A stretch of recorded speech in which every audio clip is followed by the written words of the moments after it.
How would you like a 15% discount to my daily email, the stack of stuff, the show notes, discounts to the conference, all of that? All you need to do is text the word show to 33777. You'll get the annual subscription with a 15% discount to my daily email. You'll get the stack of stuff, the links to the show notes, discounts to the conference, and so much more. All you have to do is text the word show, SHOW, to 33777. Text show to 33777.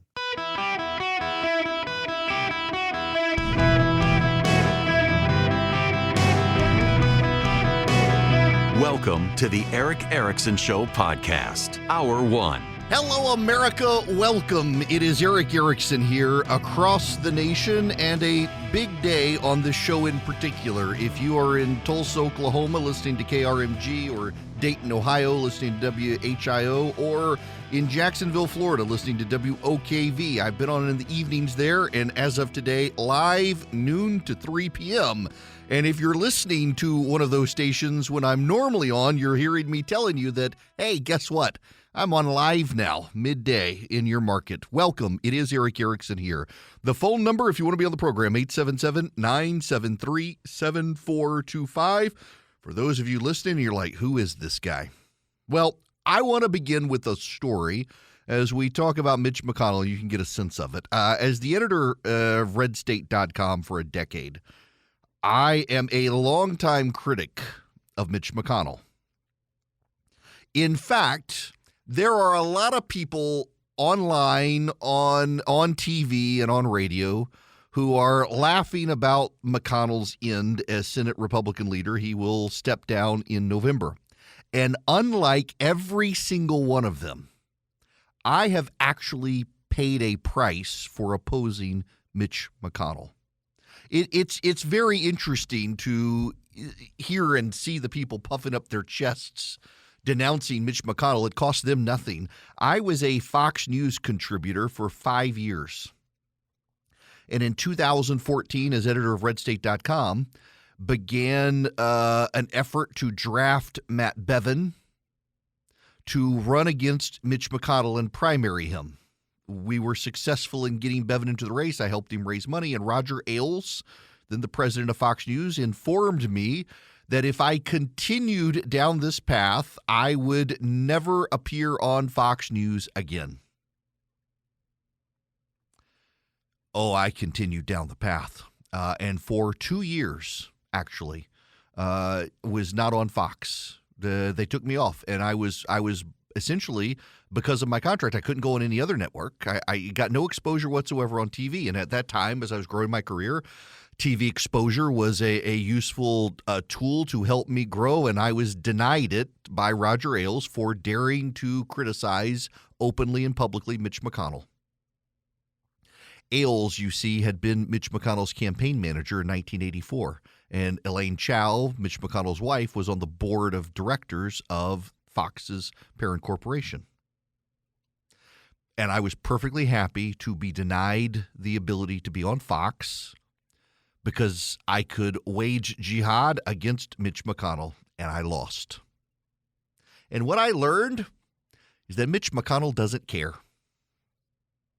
Mitch McConnell never cared about that. And this is the thing you have to understand about Mitch McConnell. He does not care that you don't like him. He does not care that I don't like him.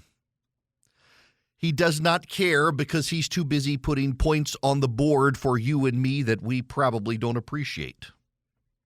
I wage lots of fights with my conservative friends in the House of Representatives and the Senate against Mitch McConnell. I was one of the early guys to champion Mitch McConnell while champion Marco Rubio while Mitch McConnell was back in Charlie Crist in Florida. McConnell sent one of his own campaign team members down to Florida to help Charlie Crist. I had Marco Rubio at my very first gathering in Atlanta in 2009 and raised money for him, and we beat McConnell. McConnell was backing a candidate in Kentucky, and I sided with Rand Paul, who won. In Texas, McConnell backed David Dewhurst, then the lieutenant governor. I backed Ted Cruz, and Cruz won. In Utah, I can't even remember the guy's name who challenged Mike Lee, and I was an early adopter of Mike Lee, championed him, fundraised for him. Mike Lee won.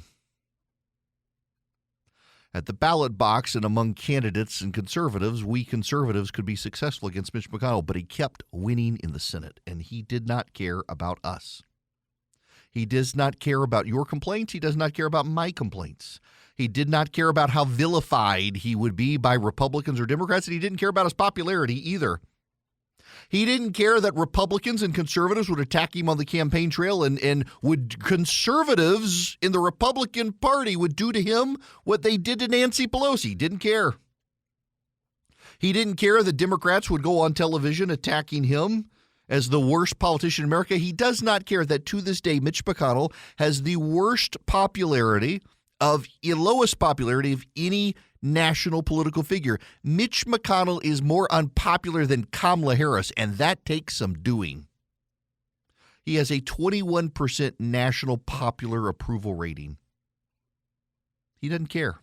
He's elected by the people of Kentucky, who have been returning him to the Senate more than any other senator in that Commonwealth's 232-year history. He cares about his opinion in Kentucky. He cares about Kentucky. He doesn't care about national opinion polls. He doesn't care about conservative complaints. He doesn't care about Democrat complaints. All Mitch McConnell has to do is care about the people of Kentucky and a majority of the Republicans in the United States Senate. As an appropriator, McConnell learned how to cobble deals together and build coalitions to get votes. He took that skill to the Republican leader's office after Bill Frist stepped aside. He would often sacrifice conservative priorities to keep Susan Collins and Lisa Murkowski, and back in the day, Olympia Snowe, comfortable. He'd keep these liberal and moderate Republicans happy, and they would make deals that conservatives hated. And then they kept McConnell in charge of the conference. And in turn, McConnell, for his part, mostly managed to keep the Republicans in the majority and block Democrat judges and confirm Republican judges. McConnell understood something that sometimes conservatives forget. A Republican majority, for better or worse, has the power to block the administrative state and to build a judiciary with no term limits and no elections. And he didn't care about you or me, but he cared very deeply about that. Now, I've heard people say over the last number of years about McConnell, well, any Republican would do what McConnell did. But you have to really ignore the Senate Republican leaders to say that with a straight face, because the Senate Republican leaders before McConnell never prioritized packing judges into the courts as quick as possible and waging jihad against bureaucratic appointees. McConnell would cut the throats that Trent Lott, Bill Frist, and Bob Dole would never dream of cutting. He was perfectly happy to be the bad guy, too. He was the bad guy on campaign finance reform. He was the bad guy on killing gun control. And he was the bad guy who denied Merrick Garland even a hearing before the United States Senate. In fact, McConnell was safely reelected in Kentucky during that time, and McConnell decided he would deny Garland a hearing so every other Republican who was on the ballot could denounce McConnell, vilify McConnell, attack McConnell, and know McConnell would still be Horatius at the gates. Who would stand on either hand and hold that bridge with him? Didn't matter. He'd do it himself. The Republicans could vilify him, knowing Merrick Garland wouldn't get a hearing, and he saved the United States Supreme Court because of it. And you may not like Mitch McConnell. You may denounce Mitch McConnell, as I have, and I paid a price for it, but I recognize McConnell saved the U.S. Supreme Court. If you think other Republicans could have or would have done what McConnell did, you have no idea and display complete ignorance about what happened behind closed doors to keep Jeff Flake of Arizona in line with Brett Kavanaugh and to keep Susan Collins from bolting on Brett Kavanaugh. If you think other Republicans could have done what Mitch McConnell did, you got no grasp of how the Senate typically flows and how McConnell expedited and rammed through Amy Coney Barrett after Ruth Bader Ginsburg died in the waning days of Republican control of the Senate in 2020. Any single Republican president of the United States, not just Donald Trump, any Republican president would have picked a Gorsuch, a Kavanaugh, or a Barrett. Neither Bob Dole, nor Bill Frist, nor Trent Lott would ever have moved heaven and earth to get him to the bench as quickly as Mitch McConnell did. Mitch McConnell is the same age as Joe Biden. In his waning days in the Senate, he's setting a trap for Joe Biden. If Mitch McConnell, at the same age as Joe Biden, can step aside, why can't Joe Biden? But also, I got to say this. As a longtime critic of Mitch McConnell who paid a professional price for opposing him, I'm also an admirer of what he's done. I've never met him. I've never had a conversation with him. But he's won. He's beaten me. He's beaten my friends. He has been ruthless in his advance. And what do we have to show for it? The end of Roe versus Wade. A 6-3 United States Supreme Court. A Republican-appointed majority in 6, count them, 6 of the courts of appeals. A blocking of the Paris Accord, killing climate change legislation, killing every piece of gun control legislation that has come before the United States Senate with bipartisan support. In fact, the last major gun control piece of legislation that came before the United States Senate, Mitch McConnell rushed down to claim to support it, and then using his support, made it absolutely impossible for it to pass. He killed every piece of gun control legislation. He killed campaign finance reform. Mitch McConnell killed a lot more than he propped up and saved, but he engineered Donald Trump's tax cuts to be able to pass. You may hate him, but you love Donald Trump's tax cuts. It wouldn't have gotten through the Senate without the structural way Mitch McConnell played the game to get it through on reconciliation. You can say he should have done more to advance conservative positions. I agree with that completely. But he advanced an idea that I have come to terms with believing is the right idea. And it is that it's far better to have Republicans control the Senate and to have to put up with Susan Collins and Lisa Murkowski than to have Chuck Schumer and the Democrats control the Senate, blocking conservative judges or advancing Democratic judges. McConnell would have kept the United States Senate in Republican hands, except in 2021, Donald Trump convinced 427,205 Republicans in Georgia that there was no reason to go vote in Republican Senate runoffs because they would be stolen, and Republicans in Georgia stayed home and didn't vote in the runoffs. And Raphael Warnock and John Ossoff got elected. It was Republicans, 700,000 people who voted in the general election in 2020 did not show up for the Senate runoffs in Georgia in 2021. 427,205 of them precisely were registered Republicans. And when surveyed, more than 3/4 of those people, those Republicans said, well, what was the point? Donald Trump. And the Republicans in Georgia said it was going to be stolen, so why go vote? I'd prefer Washington, D.C. do nothing. But is always going to do something, and that's something McConnell understands that a lot of conservatives forget. And he's willing to allow Washington to do things. Often he's willing to allow advances of legislation I don't like, but in the process, in the back room, get things that I do like and that you like. We have the luxury as conservatives of cheering on his retirement. But when you look back in history, look at Bill Frist, look at Trent Lott, look at Bob Dole, look at every Republican leader who's come before him since Everett Dirksen, we as conservatives have actually gotten more points on the board for our policy positions and a 6-3 Supreme Court. So don't judge him in the vacuum of it's McConnell alone. Judge him with Bill Frist and Bob Dole and Trent Lott. He's been way more effective for conservatives than then, even as we may hate him, even as we may vilify him, but he doesn't care. What he cares about is a long game that more often than not conservatives forget you're supposed to play. Conservatives forget about the long game. We've gotten so transactional. We've gotten so tactical, not strategic. And Mitch McConnell's a strategist, and he puts points on the board for the long term. We have a 6-3 Supreme Court majority because he was willing to be vilified nationally by everyone by blocking Merrick Garland. So what do we have at the end of the day? Roe versus Wade is dead, and the legislative filibuster is alive largely because of Mitch McConnell. He's the longest-serving senator from the Commonwealth of Kentucky. He's the longest-serving Republican leader in the history of the United States Senate, and he is a giant in American political leadership. And you may not like him, but he doesn't care. What he cares about is what he got. majority on the United States Supreme Court and the death of Roe v. Wade. And that should matter for every one of you, whether you like him or not. Welcome back. It is Eric Erickson here across the nation, live now in Jacksonville on WOKV, Dayton, WHIO, Tulsa, Oklahoma, KRMG. Happy to be with you guys live. You'll probably hear me in my old-time slot for a little while longer as well, but just a reminder, if you're listening in the evenings and you hear my voice, you can start listening midday and you'll hear my voice live.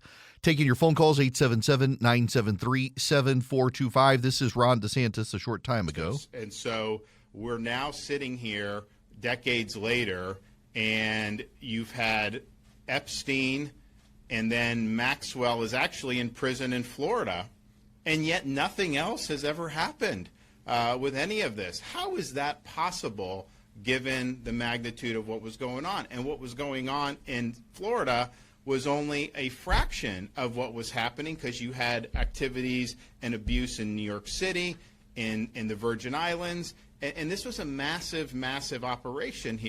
If it only came through on one side of your same thing. His microphone was off, but he's releasing all the documents Florida has about the Epstein investigation, something the feds have not done. He is going to do this. He says, quote, to not have justice on this is something that's been a big black spot on our justice system. And why did that happen? Because you had somebody that was very rich and well-connected that was able to engineer an outcome that the average citizen would likely never have been able to do, and that's wrong. Happening now. That is Ron DeSantis speaking in Florida. When we come back, the Supreme Court of the United States has agreed to hear Jack Smith's petition on whether or not Donald Trump should be able to stand trial for what happened on January 6th. Progressives are in an absolute meltdown. Jack Smith wanted this. Why are progressives in a meltdown? Because it's becoming increasingly clear they don't actually care about anything other than using these cases to try to shape the election. The Supreme Court hearing now possibly puts that off. Right now, listen, let me talk to you business owner to business owner. If you're a business owner, let me talk to you because I am one. And you hire your employees to be good at their job, not necessarily good at using their computer.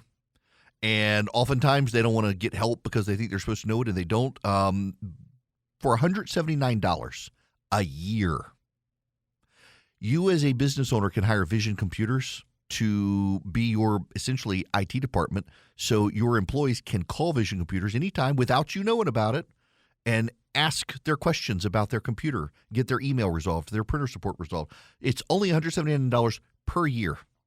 Brilliant. You go to visioncomputers.com or you call them at 404-COMPUTE. Any one of you nationwide can do this, by the way. You can do it individually. You can do it as a business. It's just $179 a year. If you've gotten your computer from Vision Computers, of course, you don't have to pay that fee. VisionComputers.com or 404-COMPUTE. They can build you a laptop, a desktop, a workstation, a server, even a gaming PC like we got in my house.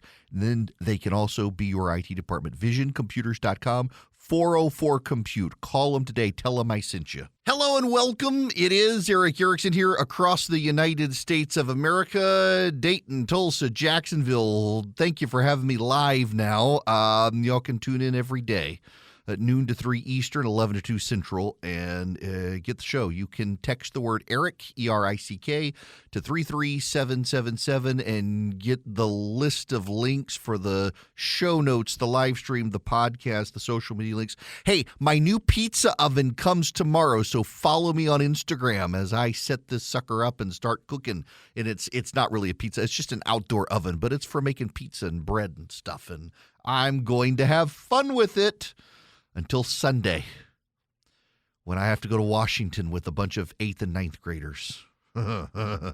Pray. Now, rarely do people give away the game as explicitly as the left is doing now. Let me set the stage for you. In December, Jack Smith, the special prosecutor, asked the Supreme Court to hear an appeal of a district court matter on immunity and whether or not Donald Trump had immunity for his actions on January 6th. And the Supreme Court declined. It was taken up instead by the Court of Appeals in Washington, D.C., the D.C. Circuit. The D.C. Circuit made their decision a few weeks ago, and Donald Trump filed an appeal. And now the Supreme Court has decided they're going to take it. And the left, which wanted the Supreme Court to take it back in December, is now furious that the Supreme Court is doing what they wanted back in December. Listen to Chris Hayes on MSNBC.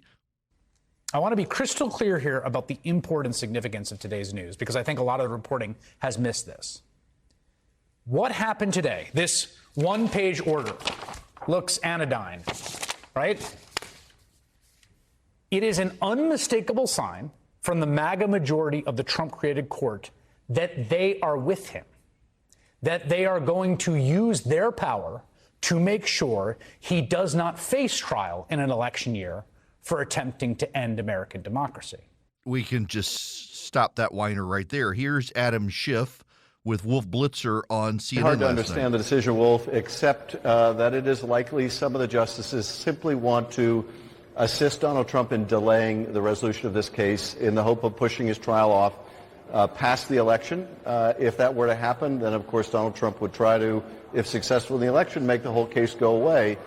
And I say that as a very likely motivation for some of these justices, because there's no reason to take this case. The legal and constitutional issues are not difficult. If a president was immunized in trying to overturn a presidential election, that would mean that any subsequent president could call out the military, could seize ballot boxes, and if they were ever prosecuted for it, they would be held immune. Notice their entire grievance with the Supreme Court is because it will help Donald Trump escape trial in an election year. That's what all of this is about. They want a trial in an election year because they want to use this to shape the election. It has nothing to do with wanting justice. It has nothing to do with any of that. They're trying to use it to stop Donald Trump's election. I have been saying for a very long time now, the Democrats were trying to grasp for silver bullets to stop Donald Trump. There are no silver bullets to stop Donald Trump. You've got a dementia-addled patient who is running against Donald Trump, who, don't look now, is behind in every single swing state, according to the polling averages, all 7 swing states. He won he won all 7 last time. He's behind in all 7 this time. Joe Biden is. What the Supreme Court, in fact, I would venture to say, and for those of you who are new here, I was not only a lawyer, I know constitutional law.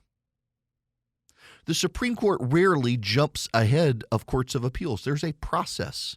You may not like it, and it is not fast, but a district court's decisions are appealed to a court of appeals, and the court of appeals is appealed to the Supreme Court. Rarely does the Supreme Court skip the court of appeals. They go through the Court of Appeals first. That's what happened here. They're following the process. To say this is out of line, that this is MAGA helping, you know how you know that it's not MAGA helping Donald Trump? Because there's no dissent. There's no dissent. Ketanji Brown Jackson, or Ketanji Jackson Brown, Elena Kagan, Sonia Sotomayor, they could have written a dissent. Sam Alito does it all the time. Clarence Thomas does it all the time on these decisions, and they did not dissent. They said nothing. These people, and listen, it's MSNBC, so of course they are stupid people watching. To listen to Chris Hayes talk about this, they're trying to get some of these Supreme Court justices killed, I guess, in their rhetoric of it, trying to make it sound like they're these partisan agitators, this MAGA court created by Donald Trump. Actually, if you read the order from the Supreme Court, it is extremely likely that they're going to rule against him. Why? Because the way they ordered the case. Yes, the way they ordered the case. It's extremely important that you understand the flow of cases. and the decisions of cases. Because here is what the Supreme Court said they're going to do. They're only going to address one issue. They want a briefing on this one issue. And I quote, does a former president enjoy immunity from criminal prosecution for conduct alleged to involve official acts during his tenure in office? Alleged to have been official. That's a really high burden, and one they're probably not going to do. This is from the Washington Post. The brief, unsigned order issued in the immunity case said the justices are not expressing a view on the merits of the case and would consider only the question of whether, and if so, to what extent, does a former president enjoy presidential immunity from criminal prosecution for conduct alleged to involve official acts during his tenure in office. Whether, and if so, to what extent, does he enjoy immunity? Remember the standard here that the Trump team argued in the Court of Appeals. That if the president is not impeached by Congress and removed from office, he can never suffer criminal prosecution. That was the standard Donald Trump's lawyers argued, not me. I'm not making that up.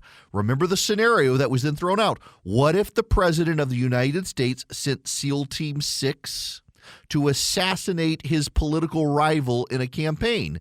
And the lawyer for Donald Trump argued that should such an unlikely event occur, the Congress would obviously impeach the president of the United States, and then he could be prosecuted. And one of the judges on the Court of Appeals asked, what if he begins assassinating members of the Congress so they can't vote to impeach him? And the lawyer had no answer for it, walked into the trap and had no answer for it. And so the Court of Appeals argument was that in this particular case, the president can be prosecuted. They weren't making a claim as to the broadness of it. Now, of course, the Supreme Court wants to resolve this issue, but they were never going to jump ahead of the Court of Appeals. The Supreme Court wants to resolve the issue because, you know, in a lot of third world countries, they give blanket immunity to presidents, and the result is that a bunch of presidents get into office and become third world dictator kleptocrats who steal and rob from the people and do all sorts of awful things and then leave office and you can't touch them. I have a hard time believing a majority of the United States Supreme Court is going to say that no president can ever be prosecuted for crimes in office. The phrasing here that's so interesting to me is whether, and if so, to what extent does a former president enjoy presidential immunity from criminal prosecution for conduct alleged to involve official acts during his tenure. Alleged to involve official acts. So Jack Smith still has an opening to say this wasn't an official act. This was a campaign event, this speech. And these probings to states about the election. This was about his reelection, and a campaign event has long been held under American jurisprudence to be separate from an official act. So campaigning is not an official act of the presidency. And arguing about the election. What Trump will argue is that, well, he's the president of the United States. He needs to ensure the integrity of federal elections. And the response to that will be, well, we have that mechanism in place. The states are overseen by the states. It's the role of the governors of the states to ensure the integrity of the elections and the Congress to vet the process. The president of the United States has no role to play. And legally, that is the actual answer based on Supreme Court precedent. This idea, though, that we're just dragging it out. See, these guys, they really have believed, and they're increasingly coming to the realization that Joe Biden doesn't have what it takes to stop Donald Trump. So they need some other means to stop Donald Trump. They need a suit. And they had a couple of good suits, they thought. One of those suits was in Georgia. One of those suits involved Fani Willis. And, well, she's kind of screwed that up in Georgia because she had the relationship with the guy down in Georgia, Nathan Wade. And the more that comes out there, the worse that case looks. And as that looks worse and worse for her, well, they go back to Jack Smith. They still, by the way, have the documents case. But notice they don't talk about the documents case. They don't talk about the documents case in large part in Florida because the judge there actually is giving them, well, a little more hostile to the things they want. The judge in Florida is not nearly as transactionally for the left as the judge in Washington, D.C., as the district court judge in Washington, D.C. So they've given up hope on the documents case coming to trial anytime soon and being a conviction for Donald Trump. They've got to pin their hopes on Jack Smith to get something. Look, and you know what's notable here? What's really notable is how they've abandoned all hope on Alvin Bragg getting anything out of New York. Notice they're not even talking about that one. That one's supposed to go to trial before everything else. And they're just flat out abandoning any ability for Jack Smith to do anything, or for Alvin Bragg, rather, to do anything to help him. In large part because they know just how terrible, just how awful that case is. Their best hope has been Jack Smith. And because the Supreme Court is going to do what they wanted them to do, but not on the timetable the left wanted, now they've got to tell everyone that the Supreme Court is in the tank for Donald Trump, and it's clearly not true based on what they're going to hear. That idiot Jen Rubin at the Washington Post even realizes this. Chris Hayes knows it too. Adam Schiff knows it too. But they got to play to their base and hope that maybe one of their members of the base sets himself on fire in front of the Supreme Court or something. I mean, they're really going all out on self-immolation right now. They're hoping maybe one of them takes out a Supreme Court justice along the way. The shrill rhetoric from the left is going to get a justice killed, and they don't care because Joe Biden would get to appoint the replacement. It's dangerous times we live in, particularly with the incendiary rhetoric of the left. But oh my gosh, Donald Trump mean tweeted. Recently, 10 regional banks have had their credit downgraded. Don't worry, they're going to get a bailout. They might get sold to a mega bank that itself is too big to fail. My friends at Swiss America have been sounding the alarm about a secret war on cash, the all-out assault on our freedoms. With soaring interest rates squeezing the economy, banks teetering on collapse, Swiss America wants to help you protect your hard-earned assets right now. They have a report, The Secret War on Cash, how government and business are working together to steer you towards spinning with plastic so they can oversee what you're doing, spy on you, and also deny you the ability to purchase things and build your social credit score. You should read this report on The Secret War on Cash. You can get it for free by calling or texting my full name, Eric Erickson, to 800-289-2646.